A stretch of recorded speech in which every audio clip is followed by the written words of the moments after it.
Okay na. Alam nyo, nakakamangha talaga ang Seraphim. Sa totoo lang, hindi mo akalain na team kami dahil sa sobrang bigat ng tunog namin. Parang mga pro na kung tumugtog. Factor din siguro na 6-piece band kami. Bawat isa ay may role.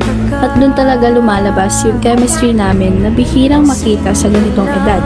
Pero ang pinaka-proud ako sa amin, kahit ganado kami sa rakrakan, buo pa rin devotion namin sa Panginoon bilang liturgical band. Ramdam mo na hindi lang to basta ingay, kundi tunay na paglilingkod.